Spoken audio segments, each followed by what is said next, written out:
I just got done playing the day before on stream for the last about 2 hours, almost 3 hours. And first of all, I would rate this game a 3 out of 10 currently, maybe even like a 2.8 out of 10. And I'll tell you why. This game was advertised as a post-apocalyptic survival MMO, and that it would have like some kind of proxy chat where you could connect with other players and things like that. And really, it's not that at all. This is more of an extraction looter, not to mention riddled with bugs, tons of glitches at day one, which is kind of expected. I didn't expect this to be a clean launch in any way, shape, or form, but I also didn't expect there to be lacking the features to really build the hype around this game. Now, when you load into the game, you go into a place called Woodbury, which is kind of your like safe zone area where you get different tasks, you turn in tasks, you buy guns, you do different stuff. Basically, everything you need for the whole entire, like raids is what we would call them now. Then you go out, you go into the world, New Fortune, right? You go in, you grab all your loot. This might sound familiar to you as something like Tarkov or things like that, and that's exactly what it is. This seemed to be, when it first started, more of a survival open world type game. It's not that at all, and that's a bummer. I remember one of the early ones showed a car going through the mud, and you rolled up on this gas station, you randomly rolled up on some players, and you could hear them talk,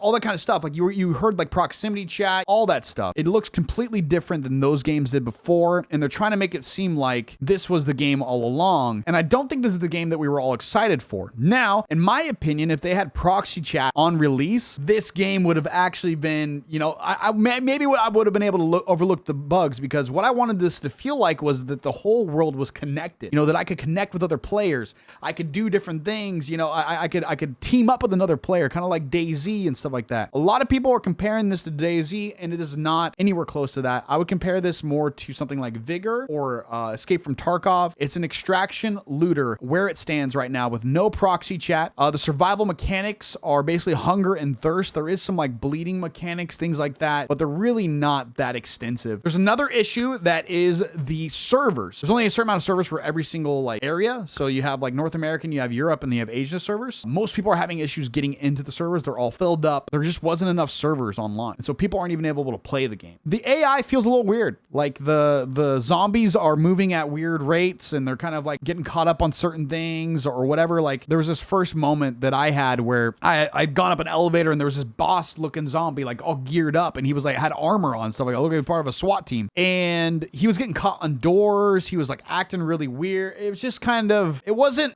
even early access type vibes. I felt like I was a beta tester in the moment. I kind of made do with it for the 3 hours and stuff like that, but look, I'm gonna be brutally honest. Early access, it shouldn't have been 40 bones. It should have been maybe 20 bones at the most. But if you want to believe in the game and that it'll keep cooking, you can pay 40 bones, but just expect an extraction looter with 3 different areas. You've got safe zone, you've got your own like homestead area, and then lastly, you got the world that you go into. But the concept that is there could be good. And so if they actually put the work in to make it good and make it great, then it'll go that way. But right now, it's a bit half-baked. The rating from your boy Wambeezy would be 2.83 if I'm really generous out of 10. And should you buy it? I don't think you should spend your money on it, especially if you're expecting a full game. It's $40. You guys work hard for your money, and I think you should probably spend your money somewhere else for the 40 bones.